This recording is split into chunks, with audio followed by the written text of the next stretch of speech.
share dulu dia punya Alright. link. Broadcast. Boleh share link dia dulu Okay. Dah. Kita kena share link cik. Okay, thank you. Okay, kita akan share link dahulu pada yang dah nak masuk.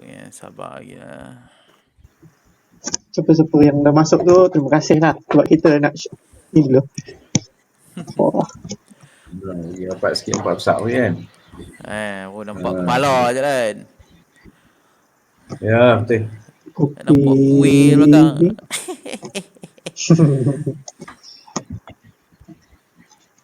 Dia dalam grup Durian Leli ke lagi sekali dia lah boy ya?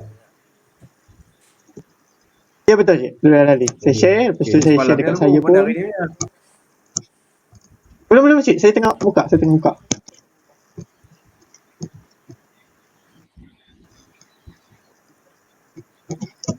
Okay. Alright, dah ada satu. Terima kasih. Sebentar ya. Kita tengah share dulu. Patut Miro kalau yang mula-mula ni kita pasang lagu sikit Miro. Miro lagu-lagu ke montage ke. Tak kena block Abi. Kena cari video pula. Ya kalau yang bukan copyright lah.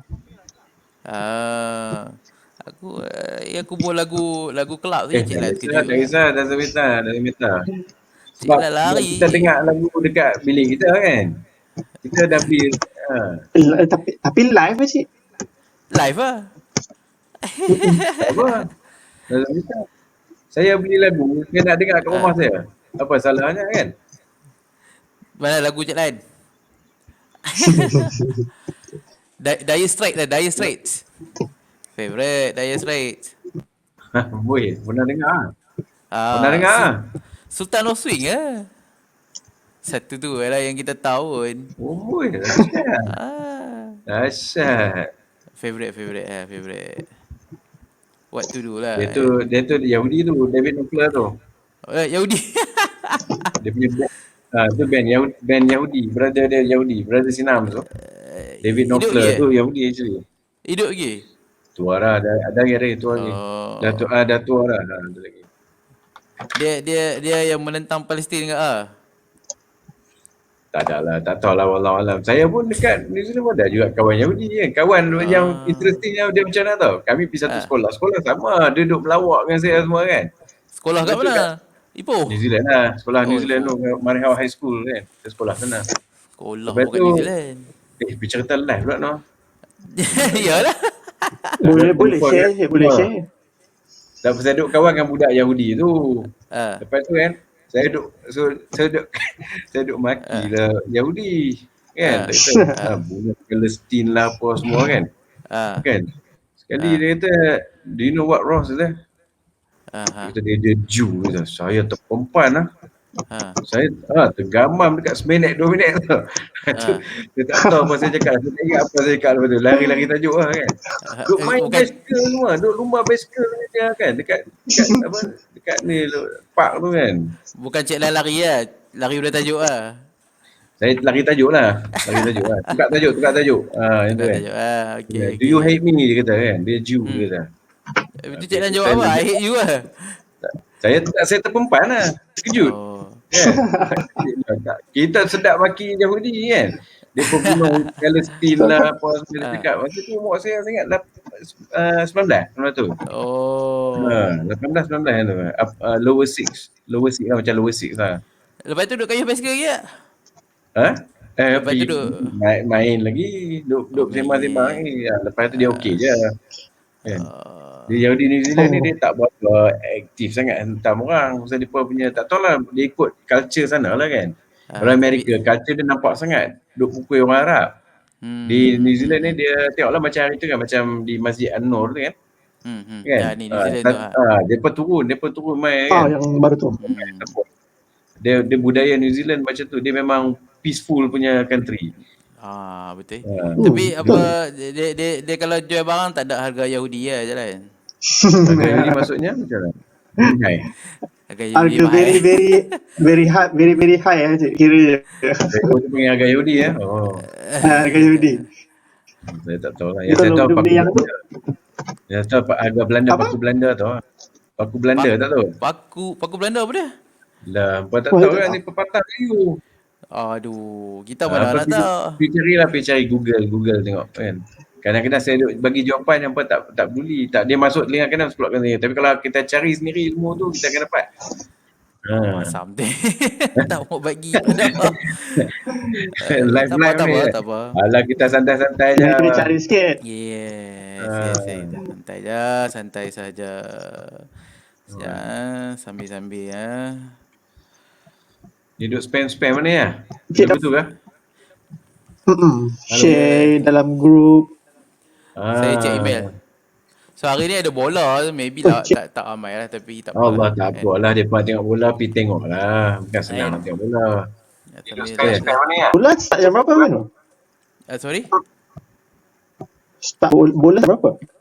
Bola UAE lawan Malaysia kot. Bola maybe tak ramai lah. Tapi Oh. Tak rasa aku pun tak tengok pun. Okay, sebelum nak start, baik Assalamualaikum pada yang dah start masuk tengok. Kita hari ni topik kita adalah berkaitan dengan perniagaan ni kat mana-mana saja, bukan setakat kat Malaysia sebab bumi ni luas. So hari ni hari yang ketiga kita secara langsung sembang 14 hari lockdown. Agak 3 hari agak letih lah actually. Tapi tak apa, kita try untuk commit pada tajuk-tajuk yang kita dah letak. So lepas-lepas ni maybe kita akan ada panel-panel lain. So kita try untuk bawa panel lain, kita akan jemput which is ada yang tajuk-tajuk yang depa expert untuk tu. So selain tu hari ni saya dimaklumkan oleh grup peguam di mana ada salah seorang peguam di Alostak. Learned friend lah actually. So dia sekarang duduk dalam ventilator, tengah intubated. So saya mohon doa daripada rakan-rakan supaya dia dapat sembuh. Dan 9 suku lagi ada bacaan Yasin live actually. So saya tak dapat nak hadir. So saya akan minta partner saya Encik Afiq untuk hadir. Tapi kita sama-sama doa lah untuk dia. Untuk kita semua sekali supaya penyakit ni diangkat macam mana Cik Lan cakap Amin. So hari ni sambung mula topik. Amin. Topik kita pasal berniaga. So hari ni kita lebih pada santai saja, tak macam semalam. Semalam kita ada style host ke moderator whatever ke. So hari ni kita sembang saja. Cuma siapa nak start dulu? Ambil gambar. Dia ambil gambar tu. WhatsApp apa? Kat ikon ada. Selfie. Kat ikon. Oh, ikon kat selfie. So nak start dengan siapa? Nak start dengan siapa dulu ni, nak cerita hampa ni duk berniaga apa? Lepas tu berniaga ni bukan setakat kat Malaysia, kita boleh pergi overseas. And so macam mana Cik Lan? Apa Cik Lan rasa untuk Cik Lan antara yang paling pengalaman kat sini lah. And bukan bisnes, bukan dekat kat sini je kan. Tak juga.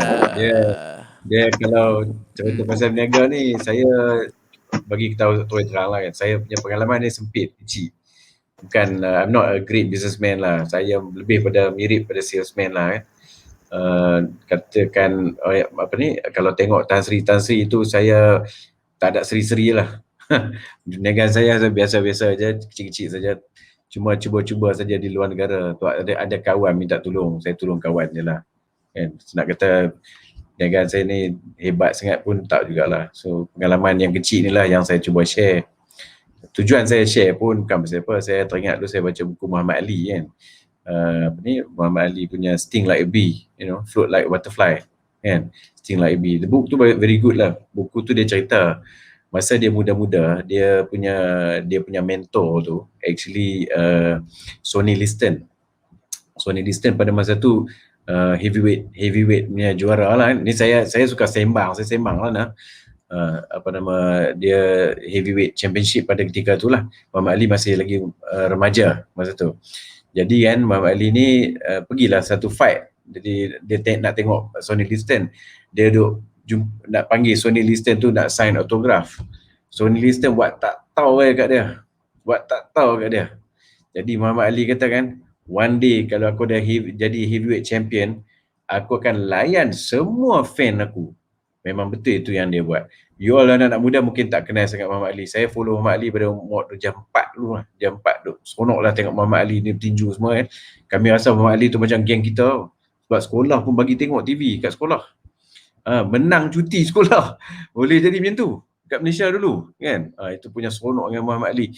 Jadi saya teruja dengan Muhammad Ali punya style lah. Saya kata kalaulah saya ni jadi seorang usahawan satu masa nanti masa saya mula nak jadi usahawan tu, saya rasa saya perik dan jerih, saya tak ada orang yang nak tunjuk ajar sangat lah.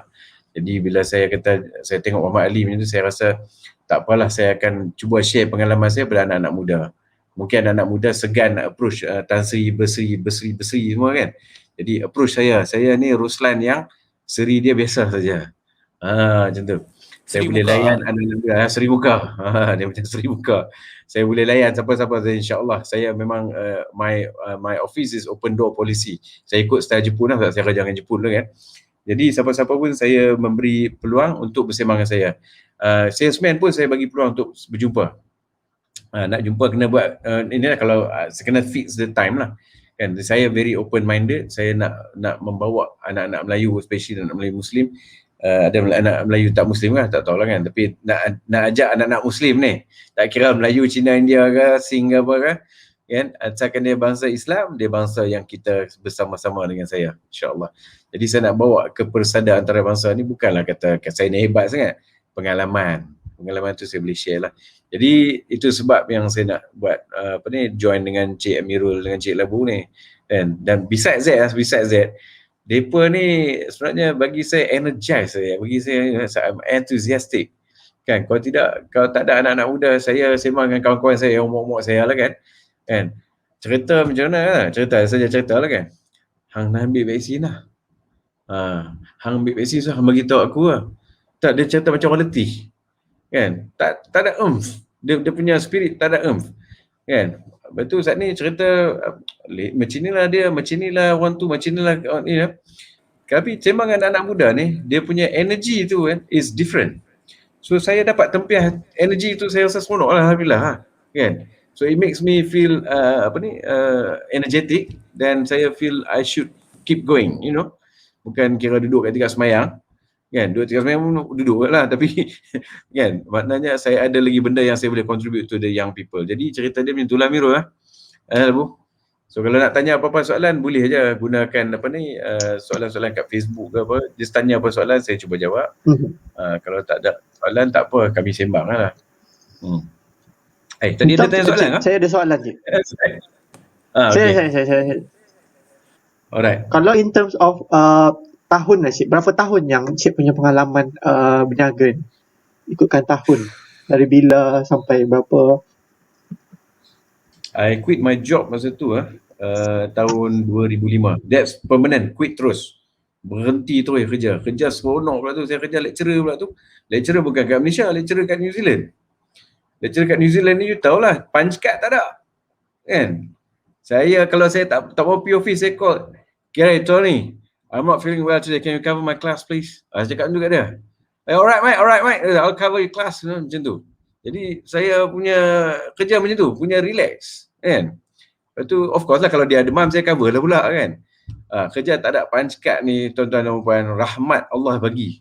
Dan itulah yang saya bagi kat tim saya sekarang ni, anak-anak muda saya ni yang bekerja dengan saya. Hang nak main office, hang main. Hang tak mau office, tak mau main office, hang tak ni. Betul lah Bu kan. Macam tu saya punya sistem. Jadi cerita dia bila Labu cakap tadi, macam mana Labu soalan tadi? Lupa dah.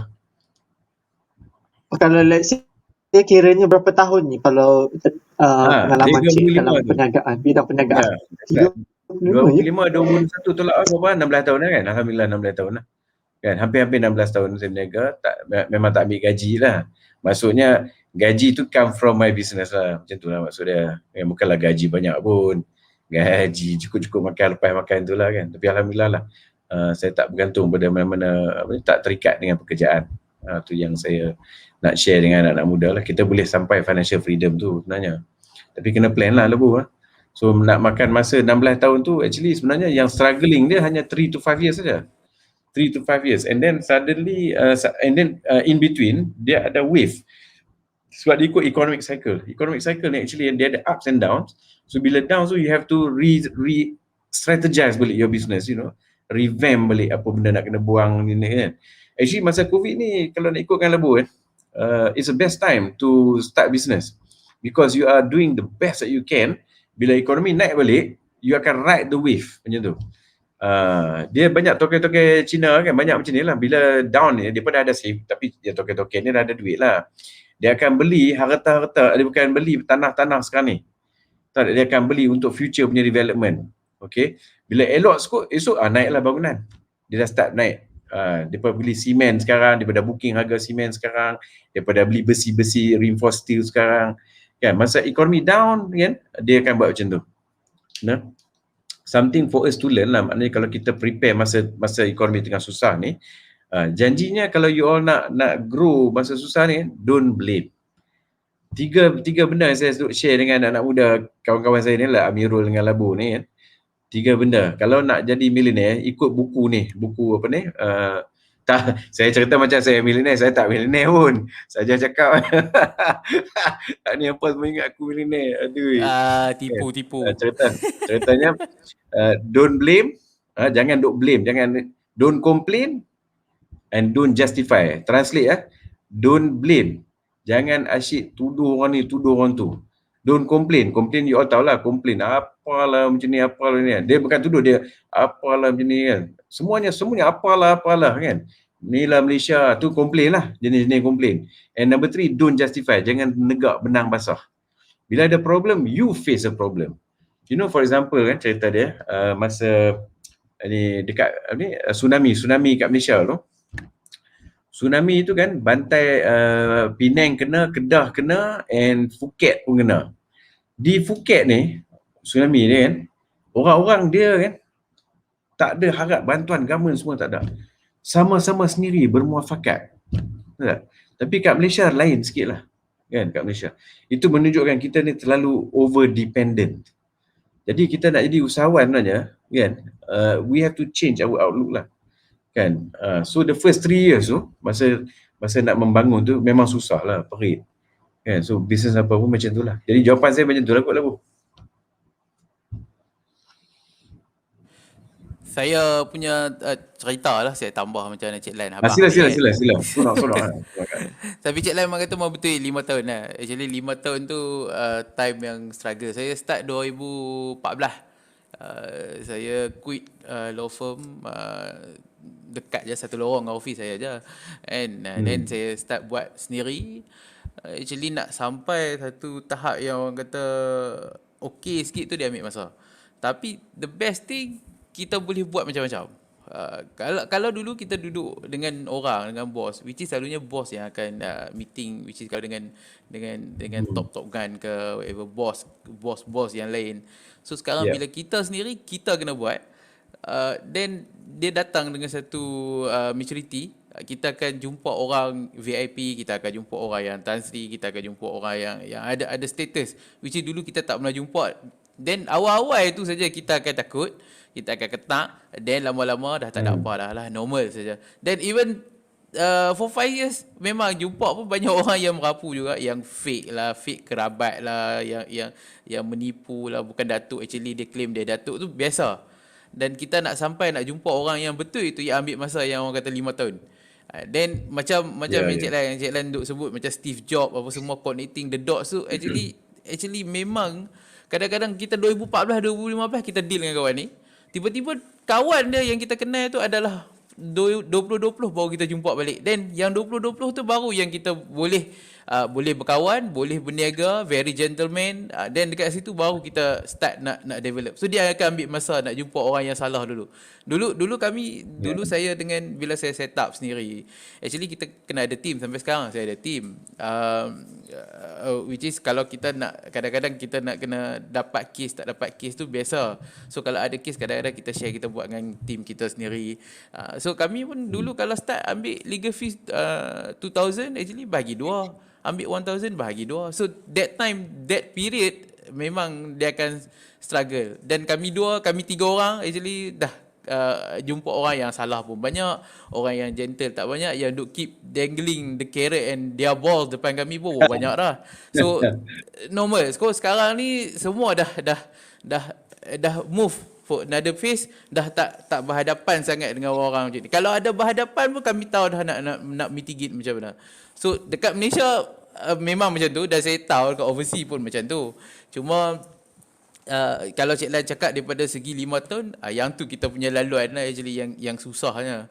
Yang period yang kita perlu berhadapan, maybe kekangan duit tu normal, kekangan duit whatever. Tapi yang paling penting bagi saya adalah bila you nak start berniaga, you kena tahu mindset you kat mana.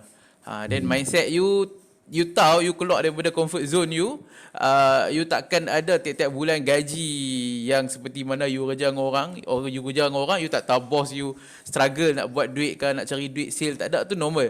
Tapi you dah makan gaji, you nak fikir apa? And so bila you start buat sendiri, then adalah 1, 2, 3 bulan yang orang tak bayar, supplier tak bayar you, orang yang beli barang tak bayar, klien tak bayar, normal. Kadang-kadang you go live bucket, setiap bulan you ada bucket you kena cukup kan. Then ada 2 bulan bucket kosong. So that one normal. So that time kalau you baca buku, baca buku actually Cik Lan kita memang baca buku banyak lah. Nak kata banyak sangat, mostly buku bisnes. Cik Lan pun tahu saya baca buku apa, Robert Kiyosaki, yang standard lah. So daripada buku itulah kita ambil semangat. Buku Trump I think the Minas Tower ke apa nama tadi dia punya buku dia. So daripada situ baru kita keep going. Tapi you punya direction tu nak ke mana? You nak financial freedom, of course lah. Tapi nak sampai tu apa dulu you nak achieve? First, maybe you nak set up branches. Then kalau tak set up branches pun, maybe you punya office ada banyak lawyer, banyak team. You macam office yang lain, kawan-kawan saya depa ada banyak LA, depa ada banyak partner, duduk bawah satu bumbung, which is tak ada masalah. Saya punya target adalah different. So kami sama-sama okay lah, never mind lah, kod mana pun. Kalau you ada case kat Kedah, you roger. So my office ada kat Kedah, so ada kat di Shah Alam, ada di Jitra boleh cover sampai ke Danok saja melawak. Then bila ada mentor lagi bagus lah. Kalau you ada mentor, which is saya waktu tu tak berapa ada, tapi kita ada lah yang refer. Kita boleh kalau nak rujuk pasal legal, kita ada. And macam mana, maybe kadang-kadang I think my big break pun nak dapatkan satu klien Datuk Seri pun, I kena bawa another lawyer senior untuk macam mana dia nak close. Daripada situ kita belajar. And daripada situ kita tahu dia jawab macam mana, dia close deal macam mana. Sebab kalau dulu kita punya style close deal different lah. Kita layu panjang sampai dia kata yes dah. That time baru saya tahu, yang ni tak ada 5 minit tutup buku, hendak tak mau dah. Yang tu yang saya tengok klien dia start. Kita tak memanjakan dia.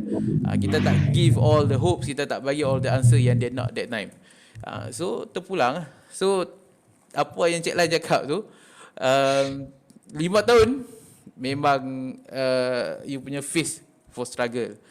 Then kalau saya paling penting masa saya start adalah how to brand my office, my name. Macam mana nak buat branding, which is sebelum ni saya ada office lain yang saya start 2014, then I start keep branding whatever, then tiba-tiba split. So saya kena cari balik momentum, nama office nak letak nama apa supaya orang boleh ingat. Masa tu saya kena sketch balik idea. I think masa tu kalau kita discuss je lah, saya ingat lagi saya letak nama ARC saja, Amirul Ramli & Co. Then Cik Lan yang sebut, kenapa you tinggal nama Muhammad kat depan? So daripada ARC tu come out dengan Mark. Then Mark ni bagi saya, rupanya bagi saya antara yang perfect. Dia punya huruf-huruf tu supaya dia boleh nampak international. So saya keep branding Mark tu. Saya bubuh dekat Google dia ada different lah. Bukannya orang yang boleh masuk spam ke email, which is you dapat email daripada Israel lah, daripada orang yang tipu sakit lah, ada harta tak. Saya akan bubuh dekat Google. Dia ada Google page tak saya lupa lah. So daripada Google page tu lah orang overseas boleh cari you kalau mereka ada case kat Malaysia. And so daripada situ saya keep branding. Saya dapatkan SEO daripada Google untuk upgrade. Saya create map dalam Waze, saya create map dalam Google Map, saya create map dalam Apple Map, dalam BlackBerry Map, dalam Foursquare. That time nak bagi orang jumpa. So sama macam kalau you Google nama, then nama you punya business duduk di atas. Bukan nama you turun ke bawah. Tapi kalau you pandai reti guna SEO daripada Google, then lagi better lah. Tapi you kena bayar lah. Tapi actually saya dah start lama. Benda tu dah makin lama dah tak perlu. Which is kalau orang type lawyer in Kedah, maybe dia akan jumpa nama saya. So bagi saya start branding tu kira paling awal. You kena brand, you punya branding, you punya nama, then you kena promote you punya service, you punya product, whatever, supaya orang nak senang terus cari. Katakanlah you meniaga kurma ajwa. So macam mana dapat kurma ajwa dekat Sungai Petani? Kan? So dia bila kurma ajwa buy siapa? Kan? Nama toke. So yang tu je kita nak tahu, orang nak dapat tu. So branding dia you kena duduk fikir macam mana you nak brand. Actually design, kalau you orang yang bahagian grafik, easier. Macam saya kena cari orang, which is saya ada beberapa designer yang saya respect, yang dia boleh faham apa yang saya nak. And kalau you nak macam mana company profile, you pun tahu siapa boleh buat, then you kena ada yang tu. Spend je lah. And you design, you spend, never mind. Tapi kalau lain ni banyak dah apps Canva, tak silap saya dah banyak dah. Then you boleh bayar app atas Android ke, atas iPad, iOS, berlambak dah. So you boleh design sendiri. Even Google, kalau you tap logo template pun dah keluar banyak. Which is dulu saya nak set up pun, saya akan tengok dulu logo template lawyer phone daripada overseas. Memang sampai sekarang saya simpan lagi link tu supaya lain ni tak pakai lah. Tapi kalau nak pakai untuk another business ke whatever kan, saya boleh tengok. So kalau you start tanpa branding, then tak tahulah. Tapi actually kami buat logo tu dah lama dah, orang duk buat dah kan. So kita just keep branding tu boleh sampai orang boleh cari saja. Dia kalau you dah senior, which is you dah practice 20 years, 30 years, orang boleh kenal, orang boleh sebut nama you, orang kenal, satu Malaysia kenal. And tapi kalau sebut maybe orang tak kenal, tapi orang tengok daripada Facebook, orang tengok daripada email you, you bila dia query apa-apa, you hantar email together with the company profile, then company profile you very good background, then okay lah. Yang tu yang penting. First, macam mana nak reach client tu dengan you, potential client. Yang tu sajalah. Kalau nak tambah apa-apa, kita bagi tahu. Mungkin nak saya berminat tadi pasal Amirul cakap kan, dalam masa 5 tahun dah kira stable dah kan, kalau kirakan dalam bidang perniagaan. Cumanya mungkin saya boleh nak tanya sikit, bila masa yang sesuai untuk kita expand selepas yang stable tu, yang Amirul cakap tu, bila Amirul rasa yang okay, ni patut expand lagi. Saya tak tunggu 5 tahun. 2015 saya set up my office. Oi. I think Afiq join me same year I think after 4-5 months saya tak ingat lah. Dia pun tak boleh tengok live ni sekarang. So expand je lah. Even the branch tu kita tahu macam mana nak set up, the same one. Even lawyer firm lagi jimat. Compare tu orang nak buka production barang ke berkaitan dengan produk kesihatan ke kecantikan ke, which is you kalau you tak ada OEM, tapi OEM pun still expensive juga. Kalau you nak set up satu plant untuk you nak berniaga susu, then you kena ada mesin UHT whatever, dia tu expensive. So untuk law firm dia ada benefit sikit sebab dia tak banyak benda. Tak banyak you open service saja. And cuma you kena comply je lah whatever majlis peguam contohnya, you kena letak signboard, then you punya address, and then you kena ada resident lawyer kat situ. Yang tu. So kalau you tanya saya labu masa tu, kalau hang tanya aku untuk expand tu macam mana, tahun dia macam mana, aku tak boleh nak bagi dia hilang pula. Nak bagi jawapan. Tak apa, dia hilang, kita sembang dua je lah. And so kalau kata nak dapatkan satu timeline bila nak expand, then saya tak berani kata bila. Dia depend pada you all. You all berani, go on.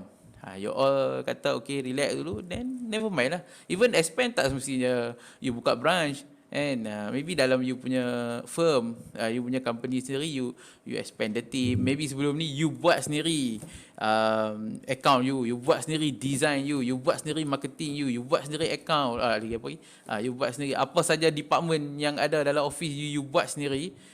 Then masa tu lah yang you start delegate lah. Maybe department account dah ada orang lain, department ni orang lain, department ni orang lain. So bila you start pun you kena ada sistem, which is tapi you buat semua.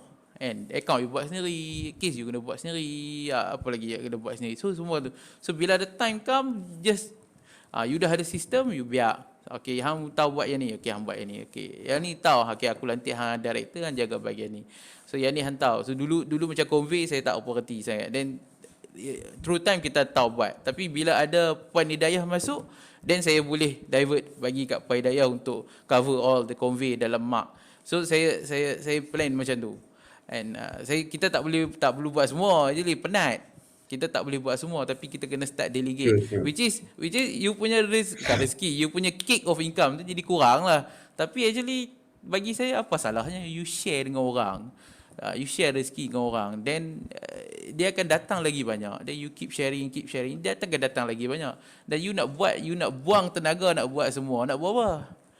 Takkan kalau you ada orang yang buat keluar produk, you production punya geng, you buat produk kesihatan, takkan you yang nak bungkus.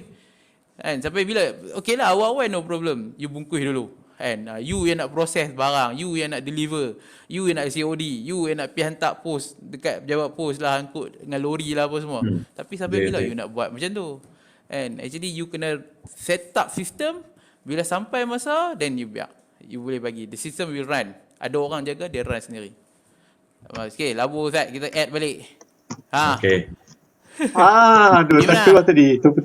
Tak, ni dia tak stable, dia putus-putus. Jadi biskut Oreo lah, biskut Oreo. Dia tanya dia hilang. So, tapi saya dengar tadi jawapan-jawapan tu. So, tapi cepat Kak Mirul lah. Kurang daripada masa setahun dah boleh buka expand lah. Take risk lah. Aku biasa set up satu kat aku biasa set up kat KL tutup, biasa. So bila tutup, dia ada akan bunyi-bunyi mulut orang yang kata tu lah hampir expand buat awal lagi. Tapi pada aku lantang lah. Janji aku dah pasal ada branch dekat situ, aku dah belajar something. Kalau benda tu gagal, aku belajar something. So tak rugi apa-apa. Rugi duit you boleh cari balik. Itulah you run, you belajar, you ambil experience. Tutup never mind lah. Kita just move forward. Saya tak ada masalah. Alright. Ya, ada setengah saya tengok mungkin ada orang yang macam dia tunggu stable betul-betul baru dia buka. So ini kira-kira good progress lah kiranya, and then take risk sometimes macam tu lah. Tapi kalau macam let's say lah, kalau macam sekarang ni sebab kan KP kan, mungkin orang dah tak boleh expand. Apa cara-cara lain yang macam orang boleh buat kalau bagi pendapat Cik untuk nak, kalau macam dia nak expand perniagaan ke ataupun nak gunakan teknologi ke? Dia expand ni dia ada banyak jenis lah. Ada yang jenis scaling, dia panggil scaling. Okay, scaling ni more on infrastructure expansion. Okay, another one is actually nak dapatkan market share. Expansion dia dari segi market share. Maknanya selama ni kita ada market share banyak ni, lepas tu kita nak increasekan market share. So kalau nak improve on market share, you have to do a different way of marketing lah kan. Marketing ni kena understand lah, yang kata saya pakai passion lama lah 4P tu kan. Product, price, place, promotion. Sekarang ada sampai 7P, 9P semua dah terlantak pergi depan lah. Saya pakai 4P juga lah, senang nak ingat kan. Okay, jadi kalau dari segi marketing, saya punya strategi basic sajalah. Especially during COVID ni, we don't have much choice sebenarnya. Dulu kita pakai traditional punya method, pakai newspaper lah, iklan apa semua lah, newspaper. TV pun kita try masuk kan. Tapi with new technology ni, TV pun orang tak berapa nak respon sangat pun. That's why macam ni tengok all the TV punya ni turunkan harga untuk iklan. Dia orang baru terkena tempias daripada online punya marketing, right? Jadi because of that, we have to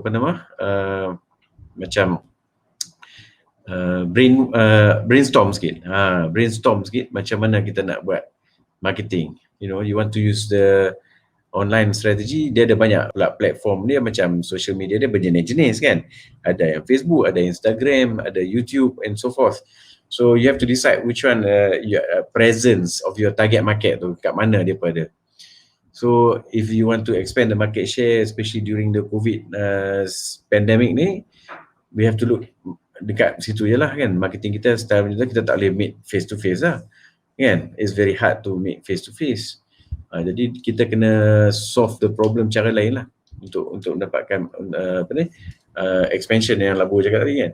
Kalau macam dari segi scaling infrastructure, kita pun boleh jugalah nak buat scaling infrastructure. For example, kita ada try to set up online di Saudi actually. Same business model, and kita try to do something over there kan. Macam tu pun boleh juga. Cumanya kita tak dapat pergi sana nak tengok macam mana lah. So kita kena ada partner bisnes kita kat sana lah kan. Tolong buat untuk kita. So jawapannya tu okey kot lah Bu kan. So, tapi maksudnya kan cik, kalau dekat sini most likely kalau nak expansion, kita kena ada someone yang interested dengan kita punya business and then willing to running bersama. Sorry lah Bu. Carry on.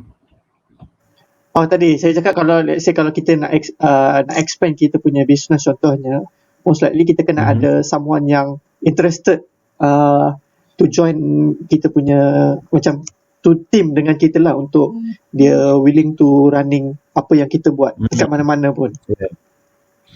Betul lah tu. Maknanya kita kena cari partner tu penting ni cari partner tu penting lah sebenarnya. Sebab kita tak boleh buat kerja kita seorang over period of how many years kita nak start expanding. Dia time to good time for expanding ni ada bagi saya lah. Dia sebenarnya ikut gerak hati lah. Ikut gerak hati entrepreneur tu self. Ada kemungkinan bila the demand gets very high and then you cannot cope with certain things. Kan? You ada core talents. What is your core talents, you know? And then you kena let go semua. Kita tak boleh micromanage lah kalau nak expansion. Kan? So kita ada core talents kan. Contohnya kita punya talents, katalah seseorang tu ada core talents dia ialah buat resepi produk yang dia nak jual tu. Contohnya kan. Jadi dia tak boleh lah nak fokus on dia buat produk tu, dia lah packaging, dia lah bungkus, dia bolang kotak, dia pergi ke hantar barang semua tu kan. Dia tak boleh buat semua tu dah. Jadi dia punya core skills dia ialah buat masakan tu tadi, bancuhan resepi tu dia punya core lah, orang lain tak boleh buat. Jadi yang lain tu dia boleh fill in dengan engage some other staff for example. Okay tak? So that's one of the ways to scale up lah untuk expand kan, dari segi infrastructure lah I'm talking about kan. So depends lah on dia pula hilang. Biar dia hilang. Hari ni host tak stable. Aduh. Okay, tadi Cik Lan sambung dia. Ada apa-apa Cik Lan nak sambung ke? Tak ada lah apa. Cuma saya kata macam how dia tanya macam mana nak scale up kan. Nak expand. So I try to jawab lah. To me kalau nak expand ni it's actually up to kita punya gerak hati lah kan. Gut feeling. Jadi entrepreneurs dia sebenarnya you have to grope in the dark kan. Grope in the dark is like tak sure lah jalan mana, dia dalam gelap, dalam bilik yang gelap gelita. So dia nak jalan tu kan, nak pijak tan ni kan, pijak tan tu kan. Those are the entrepreneurs punya traits, sifat-sifat dia. Because dia tak boleh nak solve all the problems dan dia akan dapat problems tu kan setelah dia ada solution outside the box. Dia tak boleh ada same way of thinking. Dia kena attack the strategy through different way of looking at the same problems, you know. Jadi Cik Lan tahu ada yang satu yang work in business tu kan. Actually ramai yang tak apa nak sure benda tu. So, apa Cik Lan rasa benda tu kalau kita nak explain pada audience? Okay, work in the business ni datang daripada E-Myth Mastery lah. Bukunya buku E-Myth Mastery. Saya terlupa lah nama orang tu. I've got the book. I can't remember the author's name. Michael Gerber is it? Michael Gerber. Michael Gerber. Yep, very good. Michael Gerber. Yep, very good. Amboi, banyak kali sebut Michael Gerber 5-6 kali ya. Michael Gerber lah nama dia. The E-Myth Mastery. Dia cerita dia gini. When you design your business kan, mula-mula kita nak start business tu kita seorang-seorang tau. Ataupun kita berdua, ataupun kita ada kawan-kawan 3-4 orang. Mungkin macam tu kita start. But when we start the business, kita macam porak-peranda sikit tau. Katalah simple business saja, kita buat simple business jual t-shirt. kita nak design t-shirt, kita kena ada designer. Mungkin kawan-kawan kita ada 3-4 orang. Seorang tukang design, seorang tolong beli t-shirt, dia logistik saja kan, tolong beli t-shirt, tolong post t-shirt dan sebagainya. Dia ada orang yang macam tu. Seorang dia tolong buat social media, dia duk pakai IG lah, Facebook lah kan. Yang seorang lagi mungkin dia jenis cari supplier, kat mana dia boleh dapat kos murah lagi. So ada 4 orang ni, dia nak start the business, right? So when they start the business, the first thing that the entrepreneurs kena learn ialah the system of the business. So when you start the business, you kena design the system. Maksudnya kita jangan cacah merba sangat lah. So di sini mungkin saya sedekah ilmu sikit lah kot, kalau boleh lah. Saya reka benda ni, saya panggil MOAT, M-O-A-T. Okay, MOAT ni ialah sistem yang saya reka untuk tim saya lah. Jadi anak-anak muda kat luar sana, kalau you pernah dengar nama MOAT, semua tu datang dari ceramah saya lah. Dah pattern belum? Dah pattern? MOAT ni tak payah pattern lah, sedekah bila kat siapa-siapa nak belajar kan. Cuma bubuh lah, bila hampa pakai MOAT tu kan, hampa doa lah untuk kami kan, doa ya Allah ya Tuhan kami bagilah Cik Lan, Labu, Cik Amirul sihat, panjang umur, murah rezeki sama-sama dengan saya juga. Cakap macam tu kan. Jadi saya share that knowledge so that you all tolong doakan untuk kami. Okay, so simple saja, MOAT. M masuk okey, saya cerita MOAT tu. Mana maksud MOAT? Saya ni masa mula-mula saya masuk dalam bidang perniagaan, ada 2-3 yang saya masuk serentak tau. Okey, saya berhenti di lecturer, saya masuk serentak dalam bidang perniagaan ni. The first one saya masuk ialah bidang landscape architecture and architect lah, architecture and landscape architecture. That's saya buat dengan kawan lah. Masa tu saya kat New Zealand, saya berhenti kerja. Saya kerja kat masa tu dia panggil Christchurch Polytechnic Institute of Technology. Sekarang dia panggil ARA Institute of Technology lah di Christchurch. Okay. Pada ketika tu bila saya berhenti, saya join dengan kawan saya totally under business as a business partner. Saya keluarkan duit saya sendiri, saya join dengan kawan saya tu dan kami pergi ke Dubai lah. So pada masa yang sama saya mengalami problems dekat Middle East. Jadi saya balik ke Malaysia. Saya dah berhenti kerja kat New Zealand ni. Saya balik ke Malaysia balik. Daripada Malaysia tu saya fikir susah juga nak asap ke sana tak kan, the cost of nak terbang sana sini. Saya start another business which is investment. Masa tu saya dah tahu pasal property investment and all that lah. Saya start company macam saya start investment punya business. Jadi bila saya start business, saya study pasal Benjamin Graham, dan saya cerita investment. I hope you can bear with me lah. Because I like to chat, and when I chat, my structure very random, kan? I like to share the experience very random. So you have to bear with me. Kalau tak tahan, you boleh tutup the video lah kan? Tak apa, 2 jam. Malah ni 2 jam. Kan? Saja cerita aja. Okay, so the MOAT ni datang daripada Warren Buffett. Saya ni amat teruja dengan Warren Buffett because I was starting the investment punya business pada masa tu. So Warren Buffett bagi tahu the MOAT ni, kalau you tahu, you Google the MOAT, MOAT ni, dia katakan kalau kita ada palace, castle bukan palace, palace is istana. Castle ni macam kota. Okay, kota dalam tu lah ada istana ke apa dalam tu lah kan. Kota ni dia dikelilingi oleh air. Kalau you pernah tengok cerita-cerita zaman dulu, Robin Hood ke apa kan, kota tu tinggi, dikelilingi oleh terusan kecil. Terusan tu untuk protect orang daripada panjat dinding istana tu lah. Dinding castle tu, dinding kota tu. Jadi the MOAT ni, business kena ada. When you run the business, you have to have the MOAT, dia kata. When you have the MOAT, you are defending your business. Jadi saya nampak benda tu dan saya dah tahu pasal Michael Gerber ni, saya baca sebelum saya berhenti kerja lagi. Michael Gerber tu sebab saya nak tahu, saya nak buat bisnes sangat-sangat dah masa tu kan. So saya combine dengan knowledge Michael Gerber ni sebab dia kata ada sistem. Saya pun tengok, bagus MOAT ni, MOAT kan. Jadi kata, maybe marketing. Saya suka marketing. And then saya ambil operations. And then saya ambil accounting. And then saya ambil technology. So these 4 things has been my guiding principle for me, as a compass for me to run the business. So I share with my team. Tapi bila the business gets complicated, of course, you kena pick up pasal HR, this and that. That's beside the point. Bila you starting the business, you always think about these 4 things. Marketing, have you done your marketing correctly? Who are your target market? Study lah sikit pasal marketing, you know.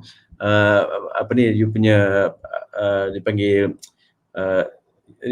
lupa lah term dia. Anyway, cerita dia So and then accounting. What are the accounting? Macam mana nak buat account, kan? Bukan setakat buat ledger je, kan? So you see, I have got business yang I fail in business tu because of accounting problems. So these are the things yang saya bukan background accounting, saya engineer, kan? Jadi bila mari accounting you tahu merangkak kan? Dah lah merangkak meluat pun sama, kan? Benda tu tak minat, kan? Tapi kita sebagai entrepreneur, kita kena belajar balik semua. So you have to know the PL, profit and loss, kan, ataupun statement of income. Then you have to know the balance sheet, and then you have to know cash flow. Those are the three things yang very fundamental in accounting, kan? Operations basically, and what is it that you do? Tadi kita sembang 4 kawan tadi nak buat t-shirt, for example. So they have to list down the workflow, macam mana nak buat, order bila. So those becomes, our company, dia ada kitab dia.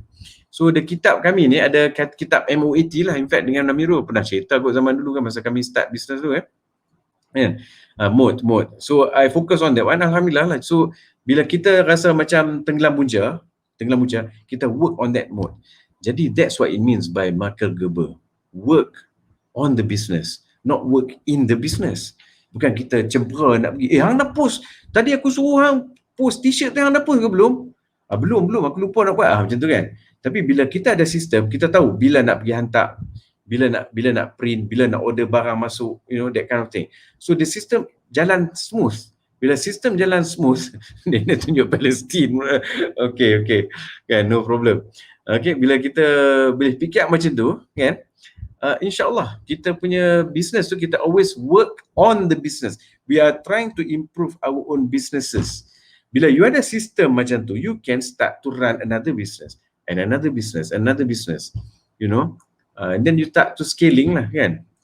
Itu secara umumnya lah untuk work on the business, kan. There are skills yang kita, nanti you remind me lah, I cerita pasal skills pula sekali lagi. Okay, so yang cerita tadi pasal work on the business, Amirul. Saya tambah sikit. Actually apa yang Cik Lai sebut work on business tu, kita ada sistem. Betul tak? So saya buat benda sistem tu sejak saya set up firm, which is then first set up tu collapse, then kita masuk pada second mark. So mark start as a first branch, then second branch and third branch. So benda tu, sistem tu dah semua ada. Saya just copy bagi pada partner saya. So sama macam MACD.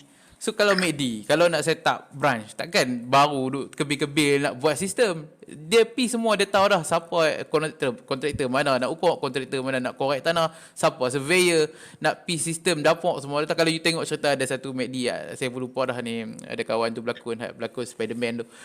So yang tu semua dia dah set up. KFC, Mary Brown, then dia dah copy siap dah. So Starbucks, whatever pun sama juga. You pergi mana-mana Starbucks, sama je sistem dia, susu dia semua supply yang sama.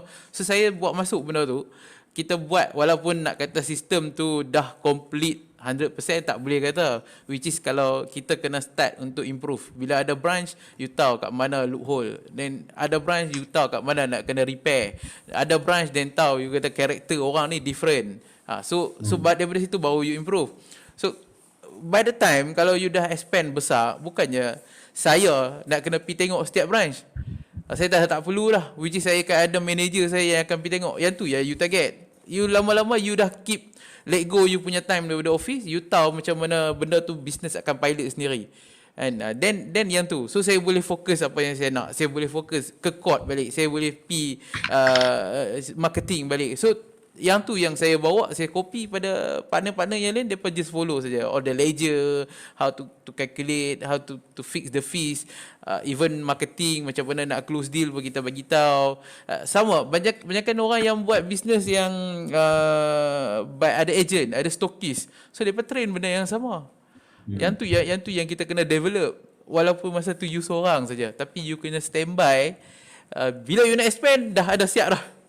Takkan baru nak expand, baru nak start macam mana nak ni, macam mana nak ni, ada. Saya buat siap dah. Sebab untuk menjadikan bisnes tu successful, sistem tu kena strong. Kan? Macam mana MACD boleh pergi jauh sampai sini pun ada. Even orang duk argue yang tu Israel whatever, kat Mekah pun ada saya. Kan? So Starbucks macam mana dia boleh sampai macam ni. So kita nak dapatkan sistem tu yang macam Labu kata, kita akan ambil masa. Which is benda tu very very renyah punya kerja. Bukannya sehari dua you dapat. you kena spend time malam. Maybe siang you pergi buat sale. Macam saya maybe siang saya pergi court. Then malam baru you boleh buat benda tu. Dan you kena stay back, you kena stay up. Macam mana you nak kena plan marketing masa tu, kita pun tak tahu macam mana Google Map, macam mana you nak enter alamat you dalam tu. So kalau you enter tak hanya just guna satu pin saja, bila you pindah you tak boleh nak remove pin tu, pergi ke alamat baru. Then masa tu baru saya tahu. So you kena dapat satu surat daripada Google hantar daripada US, then you ada dalam pin dalam tu. So dia tahu you punya business kat situ. So anytime bila you nak pindah, you boleh pindahkan terus. So kalau you tak tahu benda tu, then nanti takkan you dah pindah satu branch, satu office. Contohnya dulu saya duduk Taman Pekanbaru, sekarang duduk di Legenda Heights. So takkan ada dua. Saya orang pergi Pekanbaru ada lagi. So akan jadi problem. So benda tu you kena check selalu lah. Dah, siapa nak cakap? Nice Mirul. Menarik cik, kalau let's say kalau kita nak expand ke mana-mana pun, once kita dah ada sistem yang macam cik cakap tu, mode tu, so maksudnya kita boleh expand dekat mana-mana je. InsyaAllah. Tak kisahlah di Malaysia ke, di luar Malaysia ke, InsyaAllah. Mungkin kalau let's say lah cik nak tanya, maybe soalan ni agak berat sikit lah. Macam mana kalau let's say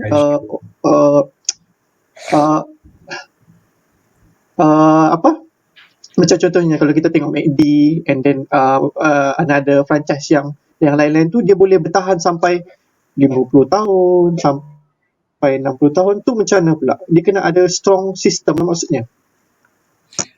Basically benda yang sama. Cuma dia punya sistem get stronger lah, dia develop over a period of time kan. Macam McD punya case, dia jumpa Kroc Brothers ke, tak ingat lah nama dia, Roy Kroc. Dia yang buat tu Roy Kroc, tapi McDonald Brothers.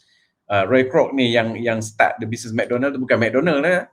McDonald ni brothers. Okay, dia punya ni brothers. Jadi Roy Kroc ni dia berniaga benda lain maknanya. Dia berniaga benda lain. Lepas tu satu hari dia berehat.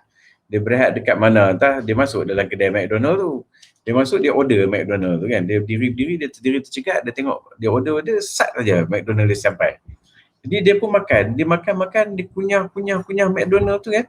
Dia tengok, dia punya sistem restoran bersih apa semua kan. Macam mana dia boleh buat tu kan. Jadi dia dapat idea. Dia kata dia nak pakai sistem McDonald tu. Dia kata tak apa, biar pakai nama McDonald, yang owner tu Roy Kroc nama dia. Macam crocodile lah, tapi K kan. Lepas tu dia buat deal. Dia buat deal dengan brother McDonald pun happy. Dia tolong buka tam, dia buka different towns. Branch. Kitab tu ada sistem yang dia jual. Dia panggil franchise. So if you think along macam franchise, not just branch, like franchise, then you are actually working on the business. Ni yang saya cakap tadi kan. Macam saya fokus on 4 saja, mode. Apa pun cuba trial. Kalau abang nak buat bisnes, abang fikir 4 ni je. Tolong doa kat Cik Lana kalau abang pakai sistem tu kan. MOAT, marketing, operations, accounting and technology. So start macam tu, and then macam McDonald tu, of course lah, over a period of years. Kan dia dah tahu banyak benda. Jadi the kitab makin tebal lah kan. Macam Labu pun dia buat sistem juga kan. Setiap beberapa minggu ada new information masuk, new workflow masuk kan. Sama-sama kita sekarang dah terbayar lah. Betul tak? Kitab for DLM kan. Sama dengan kitab untuk Al-Falah. Jadi kita macam tu lah kita develop bisnes kita. So tadi cerita pasal cerita nak buka topik lain dah. So itulah ceritanya je dulu. Kan. Tapi yang Cik Lan pakai mode tu kan, marketing tu, saya memang suka M tu sendiri actually. Marketing ninja actually saya sebut. Ada buku marketing ninja ada. So saya suka bab marketing tu, which is yang saya sebut adalah first saya suka branding. So masa saya start dulu pun saya buat branding dulu. So maybe M tu dulu saya letak ke depan. Sama je lah. So M tu saya letak ke atas dulu. So daripada marketing tu lah yang saya boleh start penetrate overseas.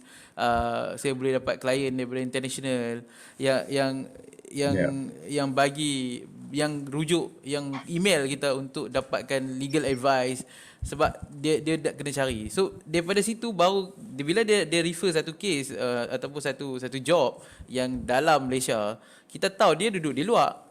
So kita kena keep in touch dengan dia supaya dia refer kat kita benda yang di luar. Contohnya baru tahun lepas, 2 tahun lepas saya dengan Qatari. Qatari hantar email saja. Hantar email, dia kata dia ada something problem dekat sini. So kita pun just call. Masa tu saya atas Gunung Jerai masa tu. So saya call by phone dulu, then esok baru buat Zoom meeting.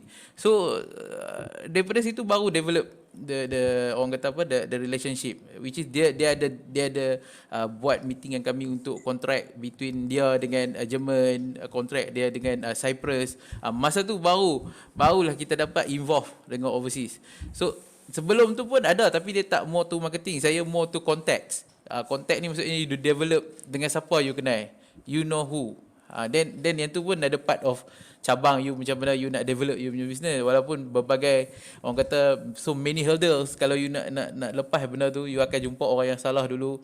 Tapi I'm very lucky lah sebab circle saya taklah besar, tapi circle saya yang keliling ni lah yang banyak tolong saya. Libos, Cik Lan, Faik, Izzat, which is kami dulu yang macam saya, Faik dengan Izzat, which is kalau kata benda sikit pun that time dapat pun dah happy, which is kena bahagi, maybe bahagi 3, maybe ada satu kes saya buat dengan Izzat, saya maybe bahagi 2, tapi the cake very small. So bila you bahagi 2 lagi small, tapi kami semua dah tahu lah one day maybe salah seorang akan big break. Then masa tu baru kita akan dapat sekali move sekali.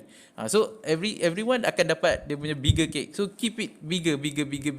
So yang tu yang saya rasa bila Izzat dia bagi kat saya konteks, masa tu saya baru belajar. Dia akan refer kawan dia akan refer apa yang kenal. Contohnya klien ada kes digital dia yang hang boleh tak pergi buat tak? Yang tu. So daripada situ saya develop pula dengan kontak dia, which is saya tahu Izzat dia takkan ambil klien yang orang kata apa, yang merapu-merapu. Faik pun dia takkan ambil dah. So dia refer kat kita pun yang betul-betul yang dia tahu apa yang dia nak dan dia boleh pass kat kita. Tapi which is still lah, and legal fees whatever, then you kena bigger lah, and tahu. So daripada situ kontak tu develop, dan certain klien yang kita nak dapat kadang-kadang take time, yang betul-betul yang pay master, yang kita fokus pada kes dia saja. Yang tu ambil masa. Maybe sama juga pada production.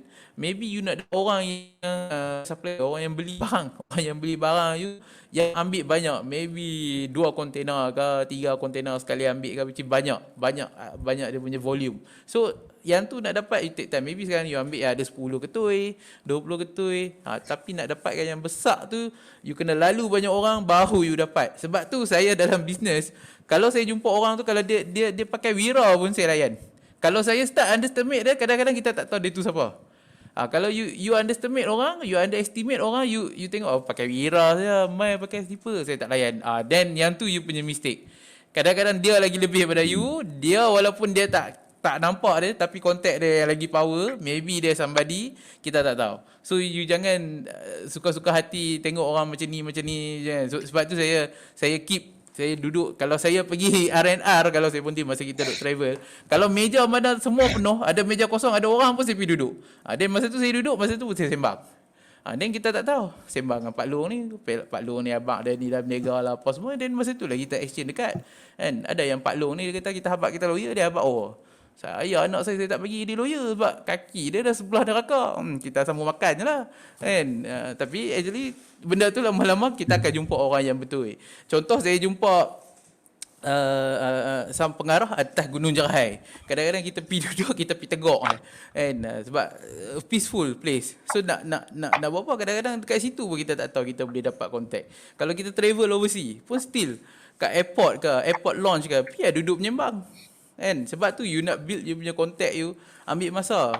Kadang-kadang bila satu branch nak set up, saya akan bagi tahu partner saya, nak dapat kes kan. Okey, tak apa. Hang kena list down semua kawan hang dulu. Hang kena list down siapa family hang, adik-beradik hang, cikgu hang, siapa lagi postman yang hantar surat kat rumah hang lah, whatever this. Hang kena tahu list down depa, dapatkan kontak depa. Daripada situ you baru boleh develop. So I think dulu Cik Lam pernah sebut yang kata berkaitan 7 orang. So kalau you jumpa orang yang pertama, selalunya orang yang ke-7 yang tepat. So yang seorang tu dia akan refer yang kedua akan refer ketiga akan ke-4, ke-5, ke-6. Yang 7 ni yang paling penting. Yang tu you nak kena selak satu. And yang tu antara trik. Bukan. Tapi open secret lah. Dia kan. Sambung Kan? Jelai. Yang tu panggil 6 degrees of separation. 6 degrees of separation. Dia bukan yang ketujuh tu. Dia macam ni, dalam theory of 6 degrees of separation ni, kita kan dengan orang yang kita tak kenal, contohnya kita dengan certain famous person. Jadi kita nak kenal dengan famous person tu, antara kita tu ada 6 orang maksimum. Kan saya kenal Labu kenal pak saudara dia tu, pak saudara dia lah kenal, rupanya kenal dengan orang famous tu. Jadi that's what I'm saying, the 6 degrees of separation is a book, a theory of networking lah kan. Jadi that's nak betulkan apa yang Amirul cakap tadi lah kan. It's actually called 6 degrees of separation. Tahu Amirul? Yalah 6 degrees tu. Saya pun lupa tu. Saya tahu Cik Lai yang bercerita. Tapi buku tu tak jumpa pun. Saya tak tahu banyak. Saya tak tahu macam teori, tapi nampaklah you nampak dah dapat tangkap lah teori-teori yang mula tu kan. Cik, teori awal-awal tu lama-lama makin tumpul yo kadang-kadang. So okay, Ladi je lain. Okay, Ladi kita fokus pada orang kata apa, macam mana budak-budak muda macam labu muda kita tuar nak expand ke overseas. And apa boleh buat kat sana, and which is apa hurdle-nya, apa nak ni kan. So apa yang nak kena ada dekat Malaysia ni pun kadang-kadang kita pun nega teruk. Kalau you bukan siapa-siapa, you tak ada kabel whatever, you bukan anak menteri whatever, you payah gila nak dapat. And saya pun akui benda tu, saya lambat berbanding orang yang ada kabel. And yang tu saya akui memang lambat, tak ada masalah. Tapi you tahu lah you nak buat macam mana. And so macam mana Cik Lai rasa benda tu? Bagi saya, orang yang ada kabel ni dia mungkin banyak benda dia missing lah. Macam saya tak ada kabel. Dia bila tak ada kabel tu, dia punya creativity tinggi sikit lah. Alhamdulillah lah, Allah bagi rezeki kat saya, creativity saya tinggi kan, dengan izin Allah lah, bukan saya punya creativity, Allah yang bagi. Jadi bila kita tak ada kabel, kita akan berusaha daripada bawah tu, yang tu yang seronok sebenarnya kan. Kita keep meeting people. Kita ada 3 skills yang saya dapat share lah. Skills number 1 adalah salesmanship skills. This salesmanship skills ni is actually the ability to sell the products to solve people's problem. Jadi bila you solve people's problems, basically you helping others lah, you helping people to solve problems. You bukan product pusher tau. You bukan kata ambil lah ni, belilah kan. Kadang-kadang you nampak salesman dia calit lah minyak apa benda tu, lepas tu dia nak sembang sebab kita dah calit kan. Dia macam tu. Dia tu kira desperate salesman lah macam tu. Kita tak nak macam tu. Kita nak jenis mentality yang saya ada ajar kat anak muda ni, mentality sebagai consultant. We are consulting pada depa tu. Kita solve the problems, okay? So when we approach people, we want to solve problem orang tu lah. So that salesmanship is sangat bagus kalau kita boleh amalkan the concept of helping others. Because bila you pergi overseas, you tak perlu pakai keyboard Datuk Seri ke Datuk tak berseri ke kan. Tan tak ada Seri ke Seri tak tan ke macam tu. Tak perlu benda tu. So what you need to do ialah how is it that you want to actually solve people's problem. Jadi di sana tu kalau you kan, kadang-kadang macam kisah macam saya pun kan, mula-mula saya start business, saya bukan duduk dalam negara saya start business negara orang dulu. Jadi di sana saya cuba sebab alhamdulillah dia tak perlu pakai kabel. Di Malaysia ni jenis nak pakai kabel ni lah, kabel tu lah kan. Saya kena beli belah lah kan. Baik aku usaha dengan tangga ni lah dengan diri aku sendiri. Jadi the first thing I have to do is develop my salesmanship skills. Okay. Number 2 is the skills of network. This is network. Mana-mana saya pergi pun saya suruh dia network. In fact Amirul pun, I pernah juga jalan dengan Amirul, jumpa Maybank officers. And I suruh dia buat phone call, cari Maybank officer, kita start sembang. Ingat tak? Masih ingat tak? Kita berjalan-jalan jumpa mana Amirul, Amirul nak ingat apa benda-benda tu. Kan, those are the first few days. In fact, sebelum Amirul ada gambar belakang Amirul tu. Kan, gambar belakang Amirul tu. Gambar dengan cik ketua tu. Kan. That night, before he went to KL, he was at my house. And I am actually telling him, I told him how to make that wang tu. Kan, sebab saya share the knowledge. I like to share the knowledge. Kan, I tak kisah nak credit to me or not, tapi saya share the knowledge tu dengan bagi anak muda tu confidence. So this is networking skill, very important. Kan, it's very very important to have a networking skills. But dalam network ni actually kan, when dia kena ada teknik. Macam mana nak approach orang tu kan. Saat ni ramai orang nak approach orang famous. How to approach orang famous. These are the skills yang kita kena develop sendiri. So I dapatlah rahsia-rahsia dia sebab kita duk jumpa orang famous kan. Tak payah cerita siapa dia, bukan kat Malaysia. Kat luar lah kan, jumpa orang famous ni. Bill Gates. Kan, jumpa orang-orang macam tu, kita belajar skills tu dengan sendiri. And then finally ialah how to gunakan sistem mode tu tadi, how to multiply. Jadi bila kita faham konsep tu, 3 benda ni, di mana saja kita berada, kita boleh start the business. Tak kira nak start kat Malaysia ke, you nak start kat India ke, you nak start kat China ke, you nak start dekat ni. These are the thing that you have to ni. Cumanya di sini kos dia rendah lah kan. You try to do it here first. Kalau sini boleh berkembang, dia jadi bunga, sekuntum bunga yang cantik, you are ready to go overseas. Tapi nak bagi tahu nak go overseas tu bukanlah susah sangat untuk anak-anak muda, sebab rahsia saya bagi tahu ni, jangan rasa sebab orang Melayu ni, saya cerita orang Melayu bukan kita tentang orang Melayu, tak. Kasih sayang pada orang Melayu. Orang Melayu ni dia suka ingat ada kabel baru boleh jadi. No, tak betul. Itu anak-anak Tan Sri je. Anak-anak Tan Sri depa dah ada kabel, depa lantak pergi kat depa kan. Depa nak kaya sendiri, kekar atas ni, biar pergi kat depa.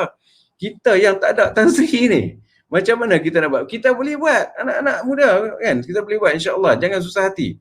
So the most important thing ialah you have to have a brotherhood or sisterhood. Okay, you kena ada camaraderie, you kena ada jemaah. Kalau you tak ada jemaah, it's very hard. You have to form your jemaah first.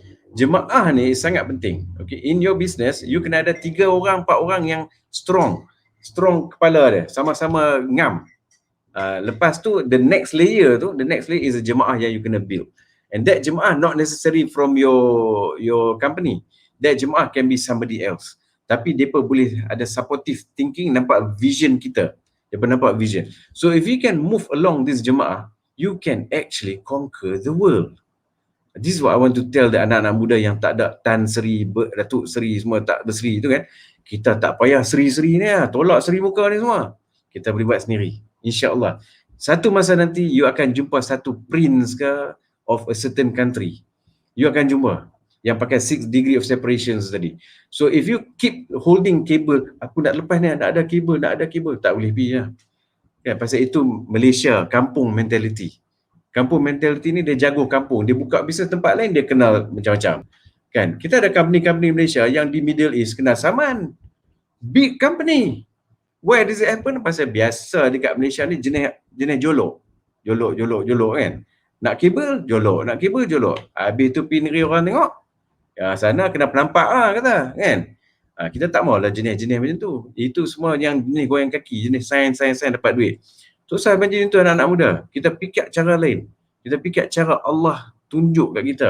Kita fikir cara Nabi Muhammad SAW buat marketing. Saya beritahu kat anak-anak muda, the best marketers actually Nabi Muhammad SAW. Dia pergi mana-mana. Saya beritahu kat anak-anak muda ni, hampa jangan beli Mercedes dulu. Hampa jangan beli harta-harta nak tunjuk kat orang hampa kaya dulu. Hampa buat bertenang dulu. Ini saya punya prinsip. Sebab tu saya cerita ni bukan nak tunjuk kat anak-anak muda sekalian. Sampai masa Allah akan tunjuk the billionaires right in front of you. This billionaires, macam mana you deal with billionaires, macam mana. Sebabnya Nabi ajak dia pergi jumpa pembesar-pembesar tu pakai selipar aja. Dia pergi pakai selipar. Dan dia pergi jumpa, dan dia tak ada apa nak buat appointment, tak ada. Dia terus pergi jumpa aja. Dia jumpa 3 pembesar rejected dekat Taif. Kan, dekat Taif. Saya alhamdulillah kawan saya bawa saya pusing sikit kot Taif tu kan. Rezeki cantik Taif tu actually. Jadi saya ceritalah. So what I want to tell anak-anak muda ni, you kena ada jemaah. Dengan jemaah ni, you can start to build. Kalau you tak tahu macam mana nak buka jemaah, contact me. I'm here to help you. For free. Don't have to pay me. I show you how to do it. Saya boleh duduk dalam belakang bagi nasihat saja. Hampa nak lupakan aku satu masa ni, tak apa. Yang paling penting dalam doa tu, mention nama saya. Ya Allah, ya Tuhanku. Kalaulah saya ni duduk ni lagi kan, panjangkan umur, sihatkan. Doa untuk saya dan rakan-rakan kita lah. Doa semua sekali jemaah kita. So I will guide you macam mana nak form the team sampai boleh pergi overseas.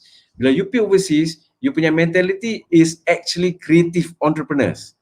You kena jadi creative entrepreneurs. Not just entrepreneur, creative entrepreneurs.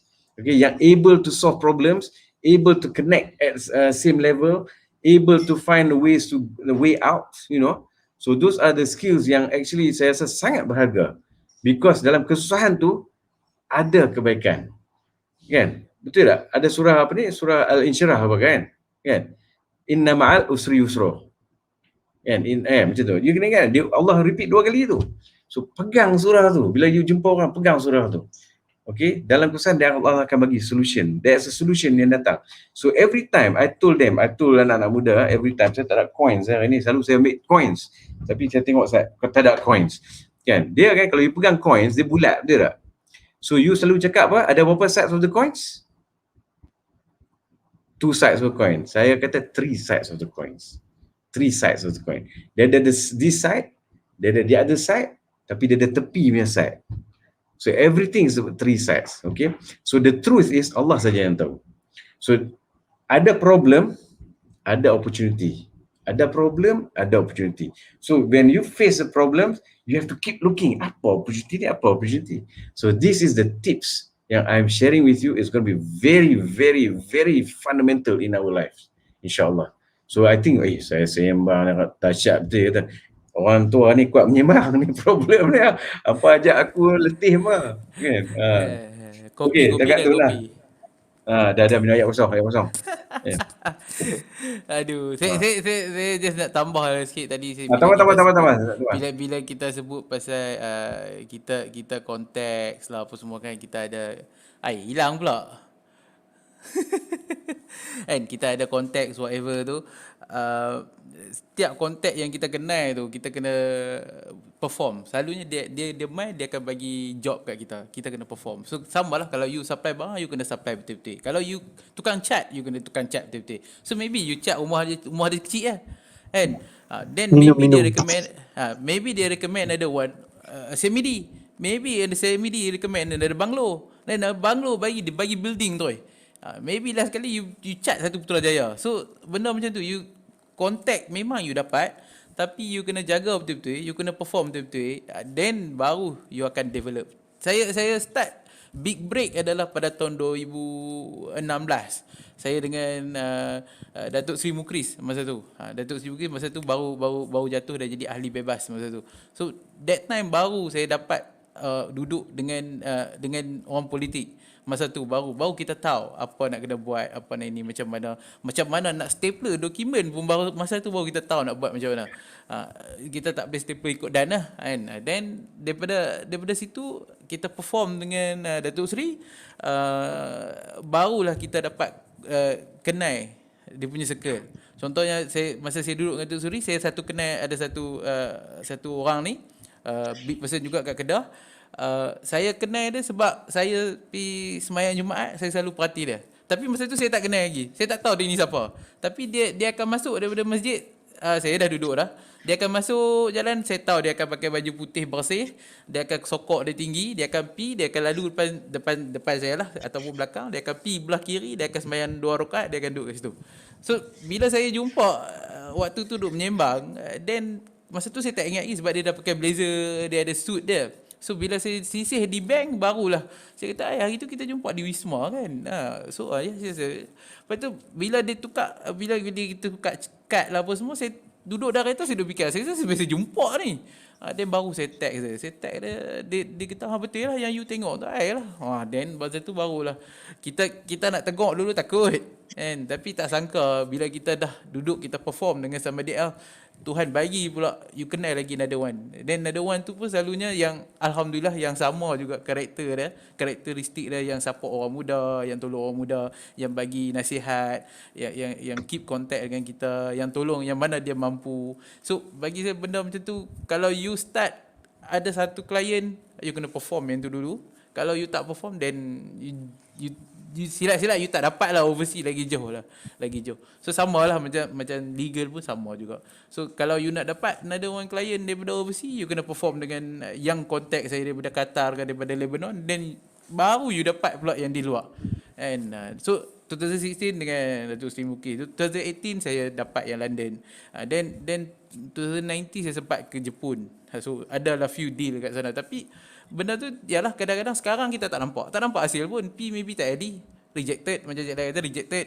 Tapi incoming kita tak tahu. Kita still contact dengan dia, kita still email, kita jaga kita punya silaturahim. Kita just macam say hi, kita tak ada lah tak bagi kat projek kat aku, mampu pergi kat hang tak ada macam tu. Kita pi bukannya kita nak ambil duit dia sangat-sangat, tapi kadang-kadang kalau dia tak mampu nak bagi kat kita, maybe dia ada kawan lain. Sebab selalunya saya akan jumpa pun, maybe hari ni kita jumpa dia tak boleh bagi lagi, tapi maybe next 2 years, next 3 years dia akan ingat kat kita, Cik Mirul, saya ada kawan ada problem then masa tu dia refer, then masa tu baru kita tahu siapa yang dia refer. Kadang-kadang somebody else.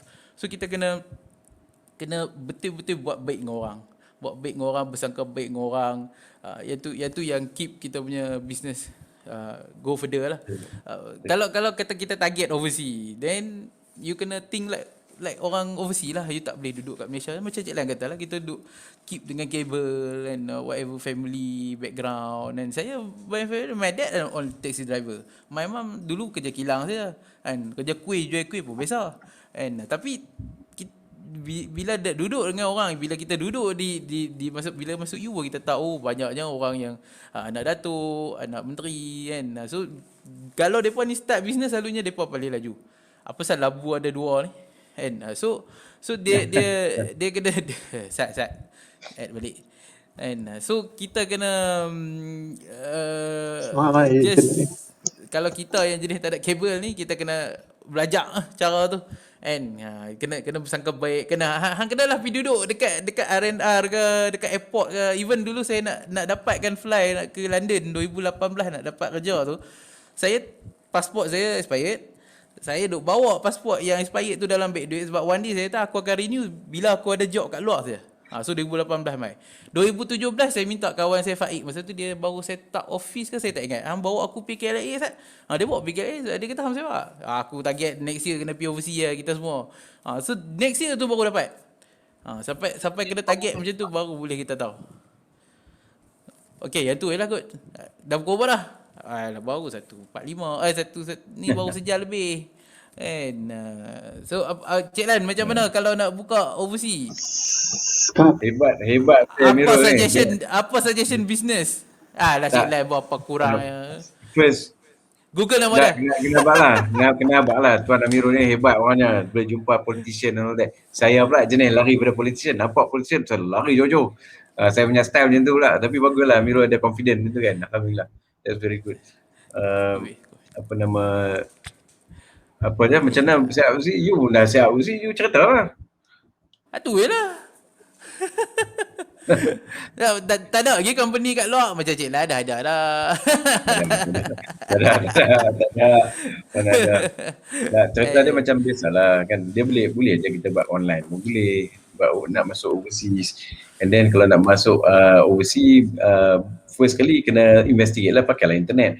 Tengok macam mana nak siap company kat sana. And then gunakan lawyer macam saya cadangkan macam lawyer Mark ni baguslah. Dah ada pengalaman nak buka company kat overseas. Dia kalau nak buka company dekat Middle East, negara-negara dia berbeza-beza kan. Macam UAE lain, Saudi lain kan. So those are the thing yang lawyer Mark boleh tolong start up tu dulu kan. Good fact finding tu. So mestilah dia bagi servis, adalah fee dia kan macam tu. Jadi lama-lama bila dah tahu sistem, katalah nak buka kat UAE, lawyer Mark ni dah bagi tahu syarat-syarat, mungkin fee yang lain kena bayar dekat sana lah kan, set up fee dekat dia punya registration of company ke apa sebagainya. Lepas tu kalau kat Middle East dia ada sponsor dia kena ada sponsor from locals. Those ada fees yang kena bayar lah kan. Ataupun kalau tak ada cara macam tu, kita boleh buat arrangement lain. Most importantly ialah network lah. So you have to have a network tu, bukan susah sangat pun. Bila ada macam halal fest ke apa-apa saja kat Malaysia, Kuala Lumpur, just mari pergi tengok and jumpa orang, nampak Middle East ni orang bagi kad, nampak orang putih bagi kad kat depa, exchange kad dengan depa ni.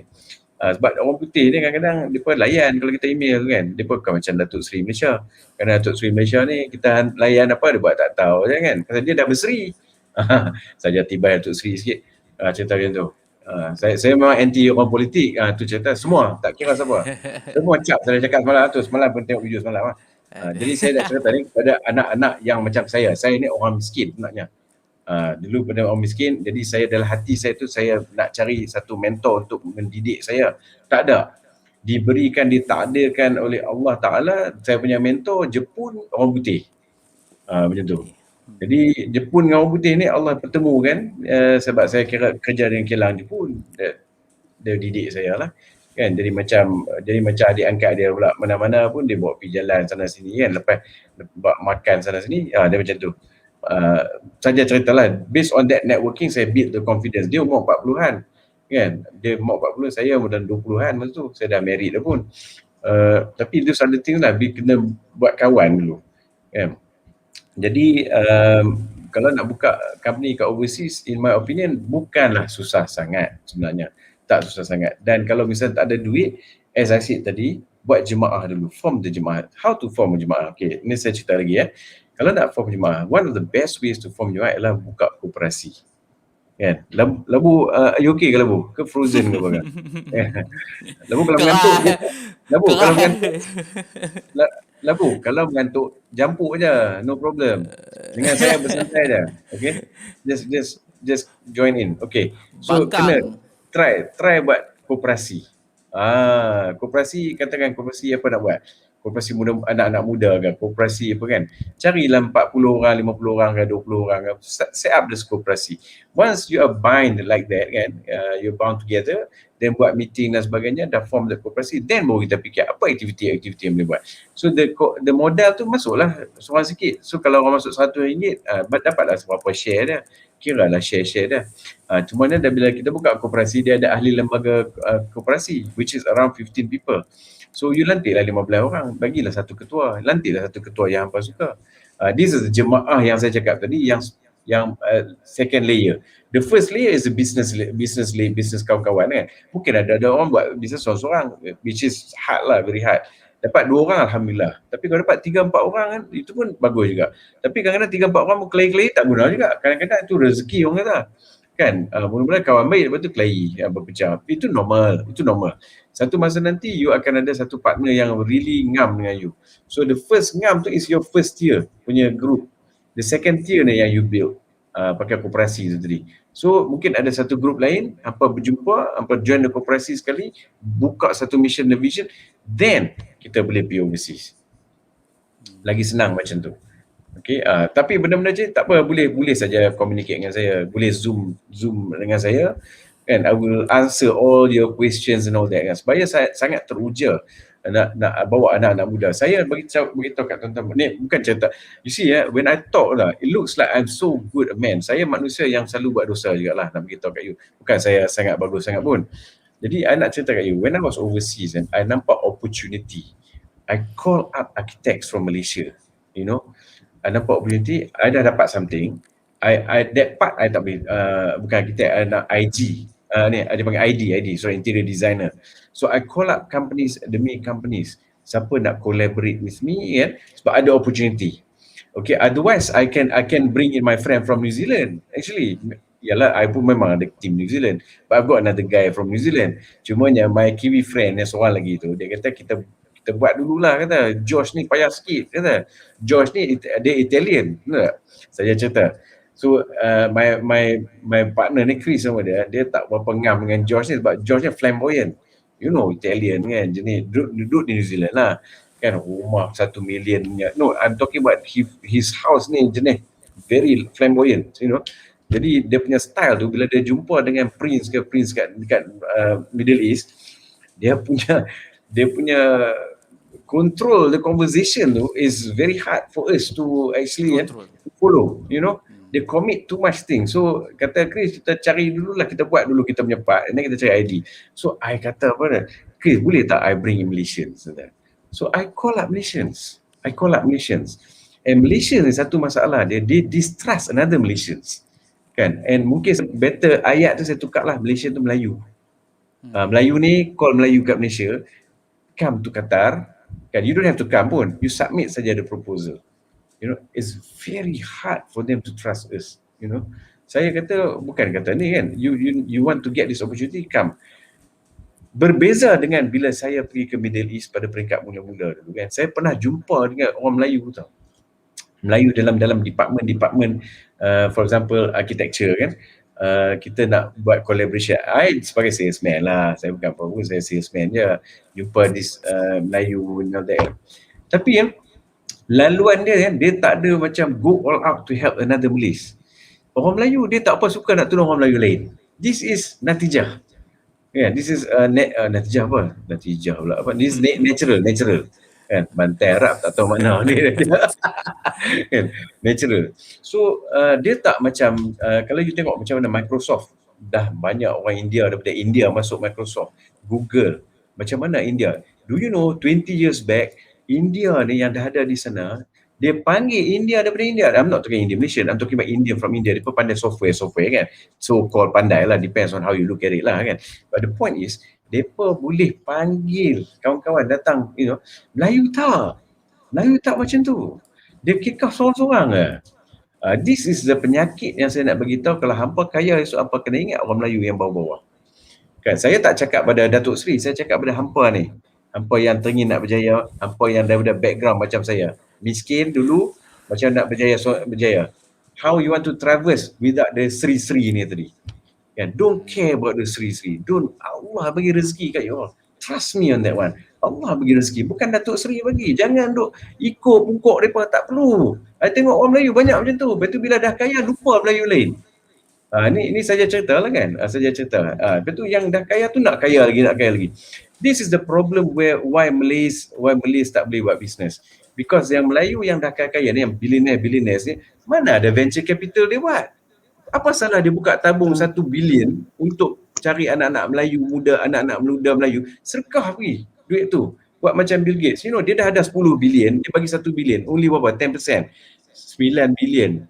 Hang kokak apa pun tak boleh masuk dah. Hang kokak lah satu meja tu tak boleh masuk. Tak ada, 9 bilion. Kan? This is the Malay thinking yang tak ada. I'm talking to you all those billionaires. I've met billionaires before and I've met billionaires yang belah-belah Arab ni ada yang okey, ada tak okey, sokor yang macam Melayu lah. But something yang you kena understand. I'm talking to you yang akan jadi kaya satu masa nanti. You kena help the young people. Kan? Jangan ingat diri dengan anak-anak you all je. Anak-anak you pun silap belum tentu boleh doa untuk you.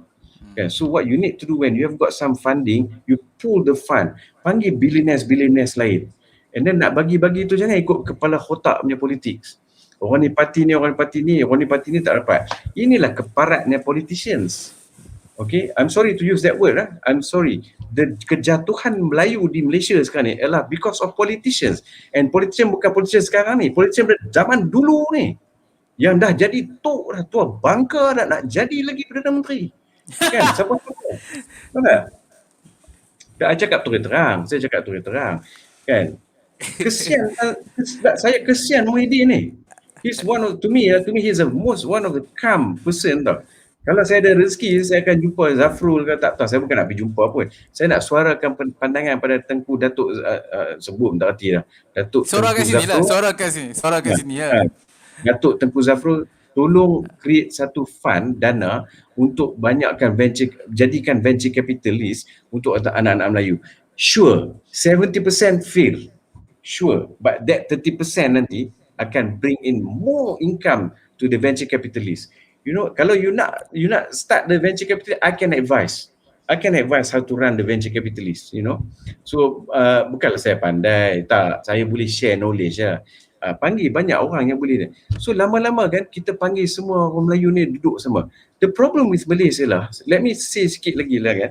Pasal apa Melayu sekarang ni kan, satu tak minat business, tak minat. Okay, pasal apa? Yang minat masuk kerja dengan government, dapat makan gaji, this and that. Lupakan konsep tu. It's old fashion already. Now the transition esok masa depan kat anak-anak Melayu pun cabar. Sangat-sangat tercabar. Mereka punya masa depan is actually sedang goyah sekarang ni. Kalau you tak perbetulkan situation, it's going to be severe for anak-anak cucu you all esok.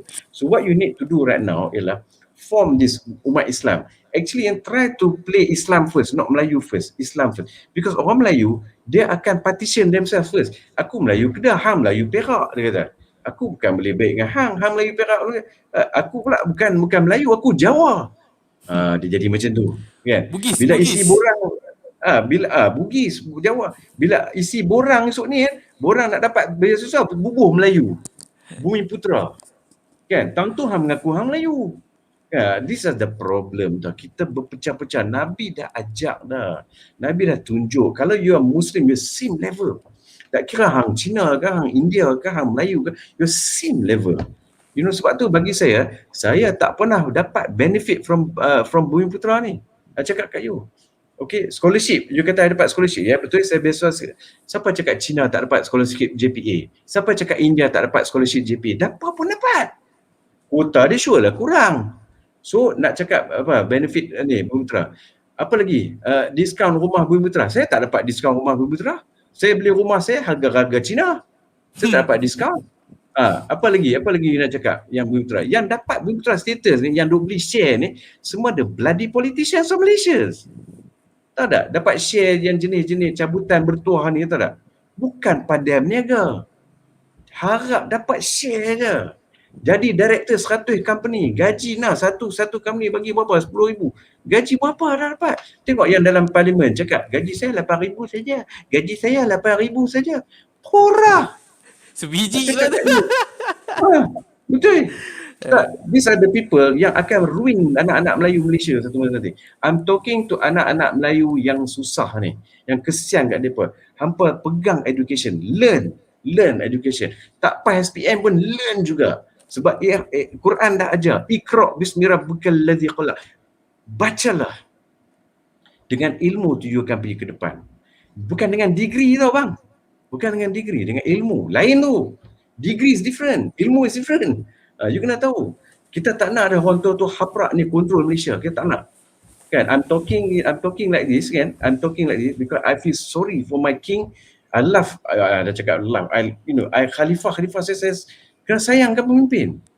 Kan, Tan Sri Muhyiddin tu kesian kat dia. Kan, dah kata nak tutup apa ni PKP apa semua, mangkuk hayun sekok pergi bagi Carlsberg pergi boleh buka. Kalau haram jadah punya Carlsberg ni nak bagi tu benda haram.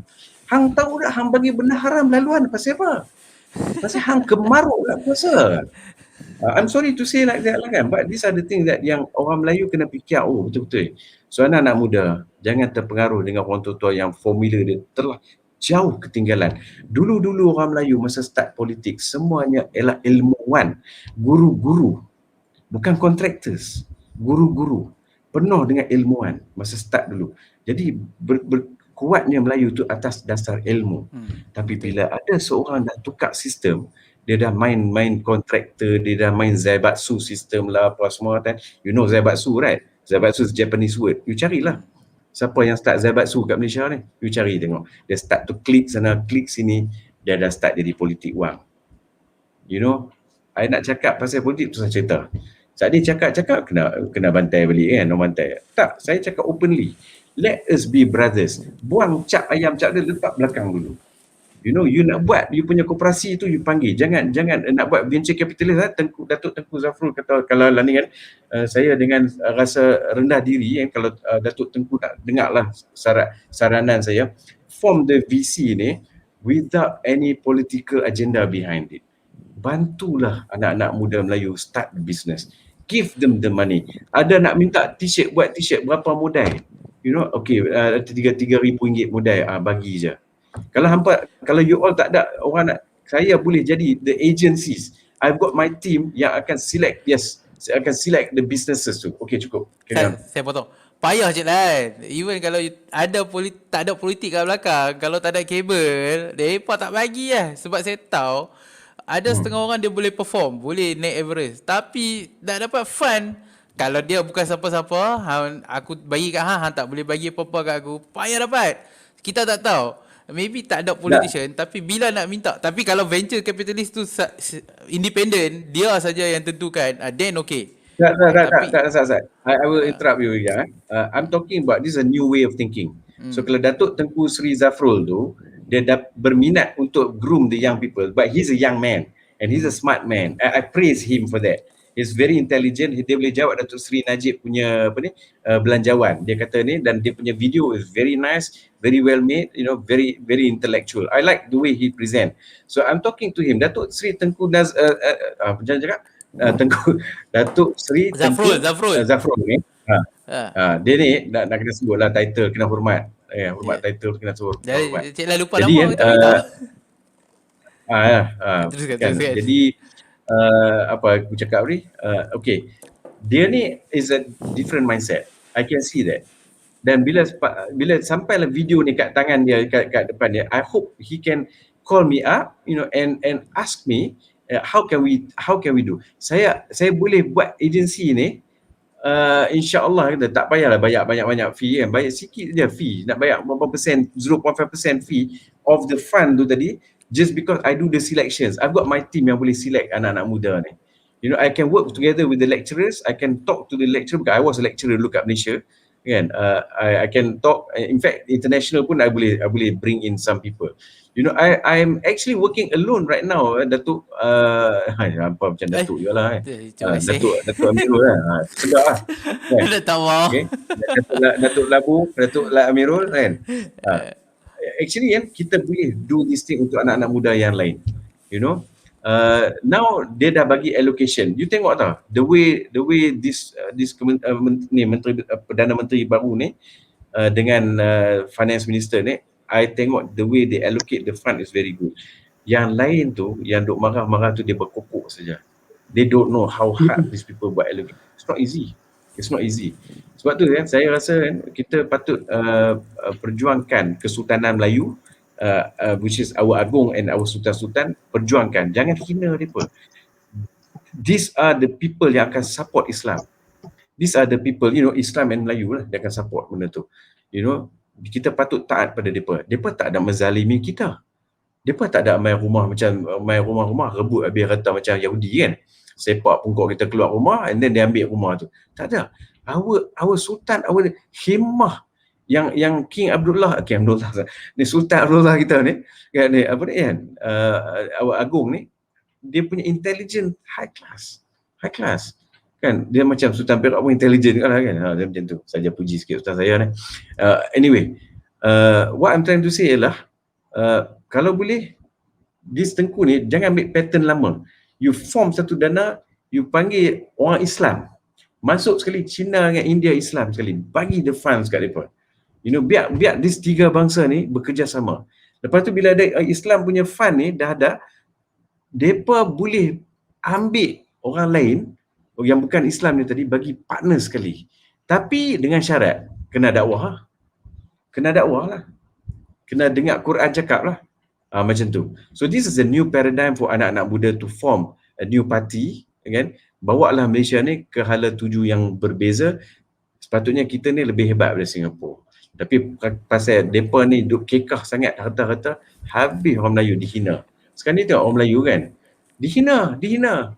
You know, kan macam ni tadi, sorry I'm cakap benda ni Mat tu sekarang ni kena soal siasat sebab dia menghina Agung. You tahu cerita ni tak? Tahu. Sikit je nak cerita, kupas sikit je. Tapi yang berkokok ni yang bukan Islam. Dia kata tak ada freedom of speech. Kepala otak hampa pi kat Europe tengok ada freedom of speech. Hang kutuk Yahudi tengok, hang terus masuk lokap. Hang jangan cakap bukan. Hantar dia pun bisa. Dekat sini kita ada ketua kita kan. Ketua kita adalah orang Melayu. Orang Melayu is ketua Koma semua. You kena hormat pemimpin. Something yang orang lain kena. Hampa pergi Australia bukan main jilat orang putih punya Prime Minister. Betul tak? Hampa main sini, hampa belagak dengan orang Melayu. Tak boleh macam tu. Hampa kena hormat. Dan orang Melayu pula, janganlah kita tunduk sangat ambil lembik. Kita ada Islam. Bila kita ada Islam, kita actually high class. Banyak kali dah saya cakap. Kita high class. Sebab tu kita kena perangai high class. Perangai high class tak boleh ambil rasuah, tak boleh jolok rasuah. Kena redha dengan apa yang Allah bagi. Kena usaha untuk jadi usahawan. Ini cakap saya pedih lah kan. Ini bukan kisah. Kan? Boleh ke cakap ni lawyer? Saya pun duk cakap-cakap ni, orang kata ni, saya kesian kat anak-anak muda miskin sebab saya orang miskin dulu. Kan, saya kesian. Mereka tak ada jalan nak keluar. Education tengoklah kan. Semua halal balai lah, tak mau nak study. Jadi saya ingat kalau anak-anak muda ni diberi peluang kan, instead of dia ambil dadah, hampa biar anak-anak muda Melayu jadi ambil dadah dekat 1 million. Hampa spend on dadah agensi pemulihan dadah berapa million. That money, if you can allocate to ajak anak-anak muda SPM ni for business seminar. Biar pi depa seronok suka, tak apa, mari seminar, kita train depa sikit-sikit. Lama-lama kan 10% tu yang akan memacu ke depan. Kita nak a new leadership yang understanding agama Islam. Kita nak new leadership yang understanding how to run the business, not harap makan gaji. You know what happen right now is very sad. Because satu, orang kaya punya gap dengan orang miskin sangat jauh. Saya bercakap ni, saya anggaplah saya ni memperjuangkan hak-hak orang miskin. This is why I'm so excited. Kan? Siapa yang nak dengar lah, siapa tak mau dengar, tak suka, itu you punya pasal lah kan. I don't really care actually. Kan? But I'm telling you, sebenarnya anak-anak muda yang saya kasihi ni, kita ada jalan. You don't have to wait for Datuk Seri. Kalau Datuk Seri datang nak jumpa you, nak tolong, terimalah jangan. Itu rezeki Allah bagi. Kalau Datuk Seri yang menyombong ni, biar pergi kat dia. Biar pergi kat dia. Kita buat sendiri. Kita buat sendiri. Kita buat sendiri. Rezeki Tuhan bagi. Yes, rezeki Tuhan bagi. Rezeki Tuhan bagi. So I cakap ni tak tahulah, wallahualam, saya pun apa ni macam cakap berlebih-lebih kan. Saya tambah sikit Encik Lai cakap tadi yang pasal koperasi tu. Memang betul, kami office adalah panel pada koperasi. Kadang-kadang koperasi ni biasalah, dia ada yang small koperasi yang baru start dengan bisnes kecil-kecil, and ada yang besar. Then memang the best way is kena set up koperasi as jemaah yang layer yang kedua tu. Yang first is business lah, business yang ada group, which is kalau bagi saya nampak adalah kalau you nak pergi ke depan, you kena buy group. You tak boleh buy you single ataupun solo. Then right. Koperasi is coming together. So saya tengok yang tu yang penting. So saya nak respon yang tuan Dejuan On Abdul Rahman, dia ada sebut pasal berjemaah tu, yang tu lah yang kita nak, kita ada team. Alhamdulillah. Ya. Terima kasih juga pada Juan On Abdul Rahman. Thank you so much for your support and listening to our rambling ni. I ni orang tua maknanya. Kan duk ramble dengan anak-anak muda. So kan, kena ramble. Kan. Tapi mana nak tahu, sebab kalau saya bila kita hantar surat pada mana-mana menteri, kadang-kadang tak sampai dan dia tak baca and never response. Yang tu problem dia. Maybe you punya surat sampai kat PA, masuk dalam shredder. Tapi kalau by this video, mana nak tahu sampai kat Tengku Zafrul, Datuk Tan Sri ke apa, saya tak ingat lah. Kalau sampai, Alhamdulillah, which is maybe itu adalah first step untuk kita pergi. Kalau tak, dengan hulu balang, dengan parameter suara di kelilingnya, jangan harap surat tu nak dapat depan muka. Confirm tak? Yang tu yang saya tahu. Yang tu memang susah.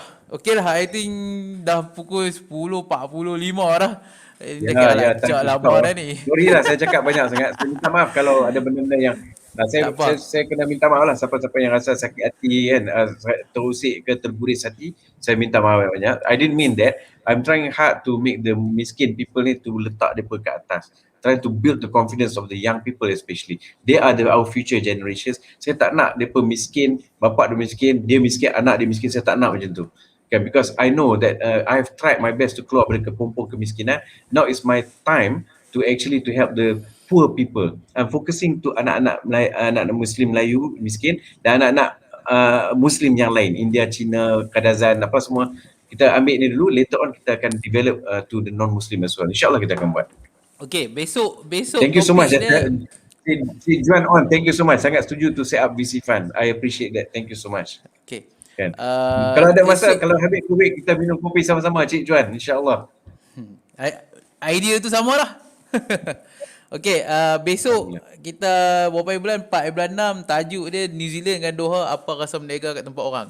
So yang tu saya percaya Cik Roslan yang biasa merdeka kat tempat tu. Saya bagilah orang lain bercakap lah. Cik Juan ni actually I think orang lain siapa dah cakap kami tak biasa merdeka kat sana.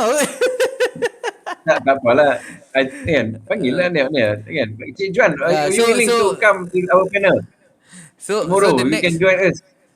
so the next after that, after tomorrow, topik yang DLM infak tracker, yang tu saya, tim DLM akan turun ramai lah. Saya tahu lah, labu kena lead lah.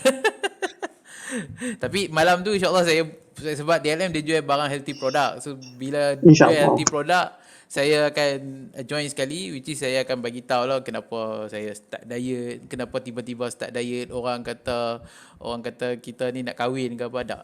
Nanti kita cerita pada hari yang DLM infak tracker. So hari ni memandangkan labu internet dia dah tak nak stable, saya rasa saya yang akan tutup hari ni punya Boleh. ni. Okey. Macam mana kita nak respon pada Cik Juan punya ni? Saya Facebook saya tak berapa pandai. Dah Cik Lan kena tengok dekat depan tu dia ada kan, saya buat naik tu kan, lah awak kami seorang duk komen dalam ni. So Cik Lan reply kat situ lah. Just reply cakap lah. Oh, I see dekat comments tu ya. Tengok I komen. see. Allah, itulah Cik Juan. Saya ni teknologi tak berapa pandai kan. Tu masalah. Macam tu. Tak mana nak jawab pun. Dah jawab pakai mulut lah, pakai mulut. Oh, pakai mulut. Tengok tu. Ni yang kami perlukan anak-anak muda to guide us kan. Mereka pandai benda-benda macam ni kan. Tak apa Cik Juan, it's very good. You've been encouraging us to keep rambling on. InsyaAllah kalau ada rezeki kita akan do something lah together, mana tahu kan. InsyaAllah. Okay, thank you so much lah for willing to stay for how many hours. I really appreciate your time. May Allah reward you. InsyaAllah kita doakan sama-sama. Semua kita sihat, panjang umur, hindari daripada penyakit COVID ni 19. And then insyaAllah kita diberikan rezeki yang melimpah. InsyaAllah. Amin Rabbal Alamin. Okay, apa-apa yang salah silap semua daripada kami lah kan. Kami minta maaf. Okay, baik. Assalamualaikum warahmatullahi wabarakatuh. Waalaikumsalam warahmatullahi wabarakatuh. Jumpa lagi insyaAllah.